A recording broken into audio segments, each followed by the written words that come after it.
Don't worry about my breasts. They do this naturally. There is a gentrification that happens to neighborhoods and cities, but there is also a gentrification that happens to ideas. Streets of our cities have been taken over by zombie tourists. They are eating their way across the city, trampling the citizenry as they go to shop in stores that they could shop at home. If these people are not eating a macaroon, it is an artisanal gelato. If it's not an artisanal gelato, it's a cotton candy mojito. And if it's not a cotton candy mojito, it's probably a cupcake. The cupcake is malevolent. The cupcake represents what Hannah Arendt called the banality of evil. I'm thrilled to meet you at last, even though it's like this, because I've been a fan of yours for years, and I'm excited you'll come to perform again at the P-Town Tennessee Williams Festival for the third time, I think. I know you'll be performing Love Lasts Longer. Can you tell us a little bit about what that's about? Okay, well, Longing Lasts Longer is a refutation of nostalgia. Mm-hmm. So you know how the world has changed, and anybody who is over the age of, well, even 45 knows the world has changed. Yeah. But people who are over the age of 60 really know the world has changed. And when we try to talk about, you know, what we see, we're accused of being nostalgic. Mm-hmm. But there's a difference between nostalgia and longing, because nostalgia is a wistful, sentimental yearning, right? For how you used to be. Oh, right. And longing is something that attaches itself to your history, to your desire. And longing goes forward. Nostalgia only goes towards the past. So, you know, like all my work, it's cultural criticism you can dance to. It has 100 song loops from the past, best music, some of the best music of the past 60 years in an 85-minute show. And it's designed so that the audience can have its own memories during the show. And, you know, we've done it in 45 cities around the world. We've done over 250 performances. Well, why choose that piece here for the festival? Was there a significant reason? Well, it's chosen by the artistic director, David Kaplan, because even though my show, Bitch, Dyke, Fag, Hag, Whore, my sex and censorship show, would be arguably a better fit for a season devoted to censorship, the truth is that in the past 7 years since we created Longing Lasts Longer, which was already a critique of the politically correct, you know, that political correctness is now in the drinking water. Yeah. You know, it's inescapable. It was already a critique of that. But now this show becomes really, I mean, it's always been an anthem for individuality. The problem that we're facing, and particularly in the gay world, because that's where it started. Can you imagine the horror?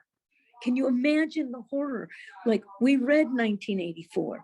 We knew that the thought police were coming. What we didn't know was that the thought police were going to be queer.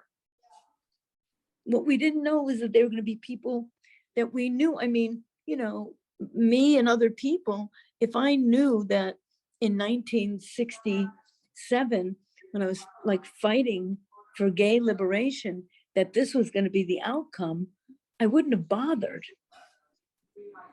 Right? I was going to say to you, you created Bitch, Dyke, Fag, Whore as a really by Jesse Helms.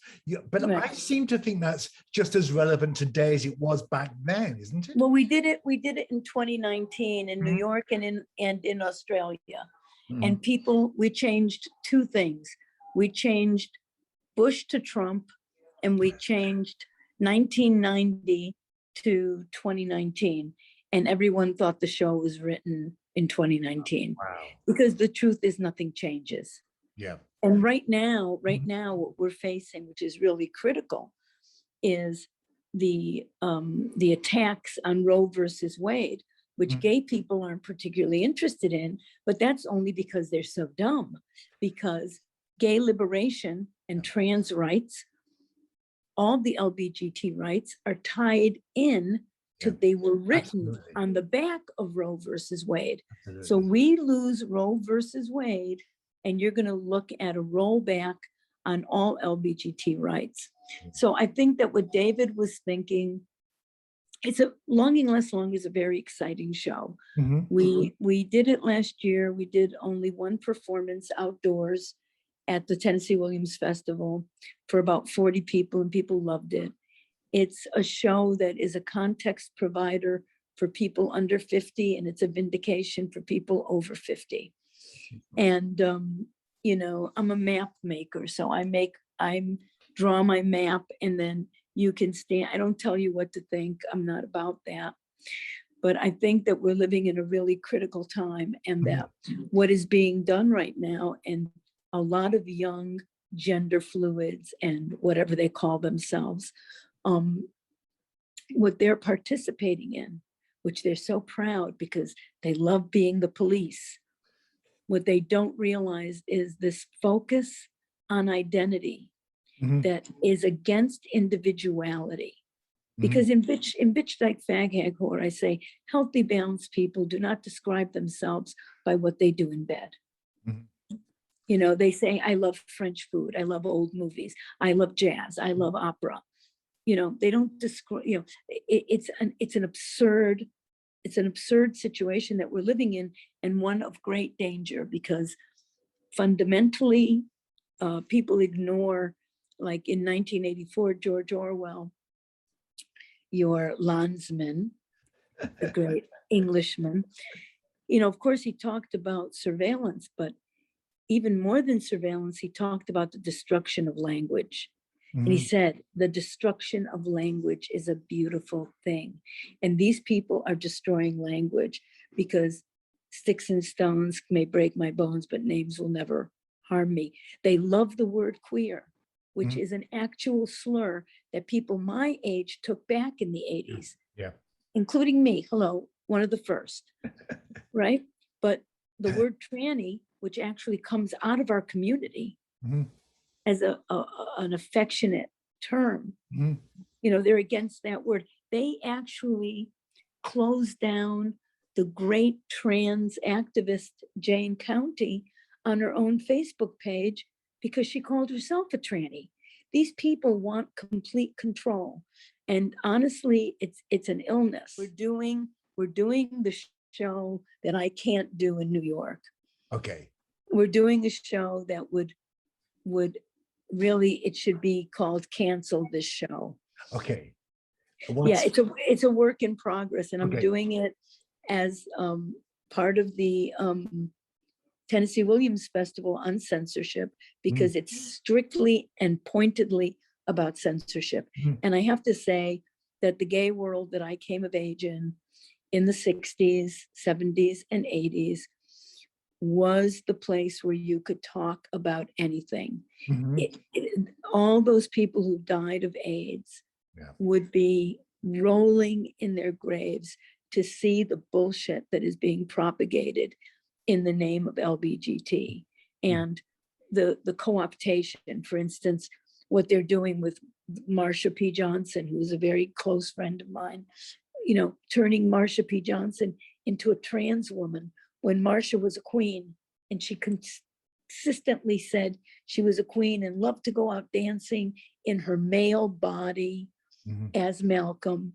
And, you know, it's just fascinating because history is a cruel mistress, because you know, in 1970, nobody thought that Marsha P. Johnson would be the most famous queen, and that Jackie Curtis, the great Jackie Curtis, who was an intellectual, and I mean, not to take anything away from the wisdom that Marsha had, but Jackie was the person who said in 1969, banner headline in the New York Times, not he, not she, just me, Jackie, that Jackie Curtis would be forgotten. And this is a lesson, you know, it's a lesson for me. It's made me a lot more peaceful with the realities around my career and my work. You know, like I always say, I don't make work for everybody. I can't help everybody. I just make work for the people who are supposed to see me. Especially in Europe, where we love you. But just before you go, tell me, I know you came here when you were 18 and homeless. How wonderful. No, I came when I was 17. 17. To P-Town, I came when I was 16. 16. In June of 1966, I came in the middle of the night with a carload of queens, and we stayed overnight. We, one queen, Aggie, had money and got a hotel, you know, at the Crown and Anchor. And then we all sneaked in, like 6 of us. And then we terrorized P-Town for the weekend. And then on Monday morning, they were packing the car, and I'm like, where are you going? And they said, we're going back to Connecticut, where I'm from New Britain, Connecticut, a mill town. You know, it's kind of like Newcastle or something. And I said, what do you mean you're going back? And they said, we're going home. I said, why would you leave?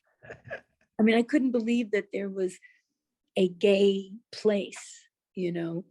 And so I stayed, and I don't know really how I did it, except through the kindness of strangers, because there were, I turned 17 in July of 1966 in P-Town, totally homeless, didn't tell anybody I didn't have a place to stay.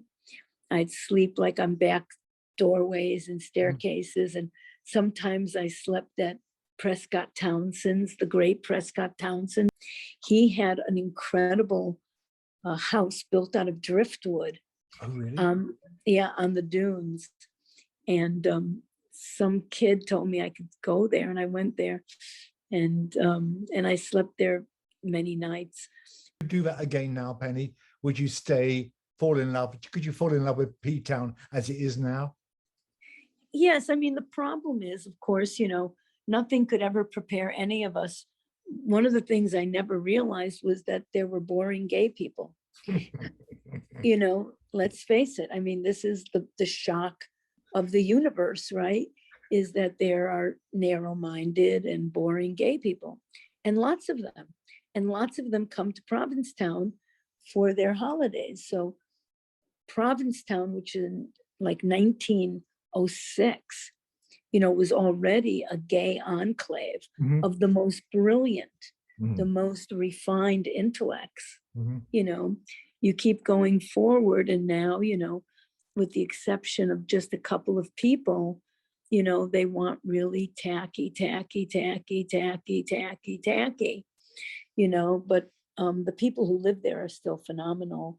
And, you know, the thing is, you have to remember that the Pilgrims originally landed in Provincetown and had to leave.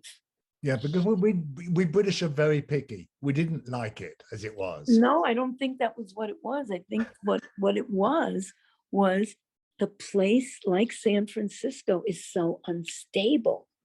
It's just an unstable place. It's such a queer place.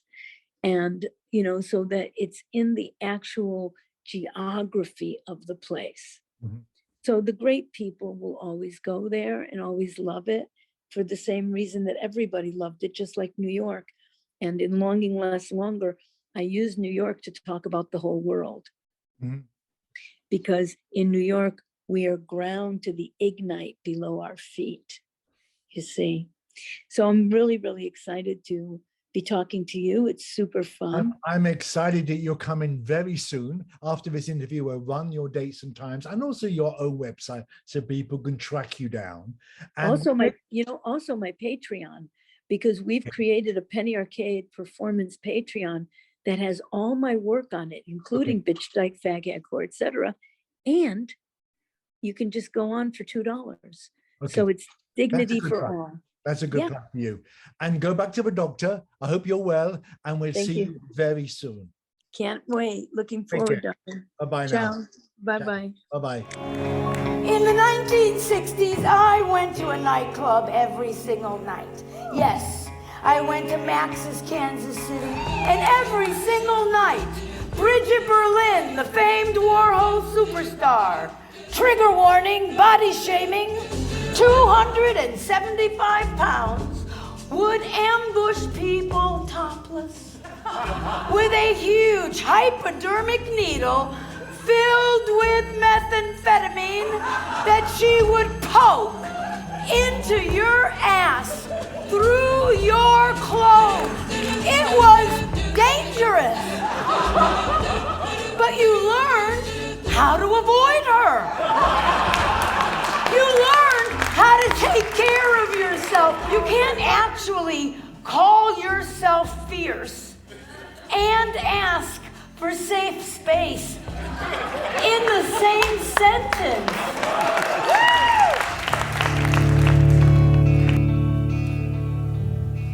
Yes, the world has always changed.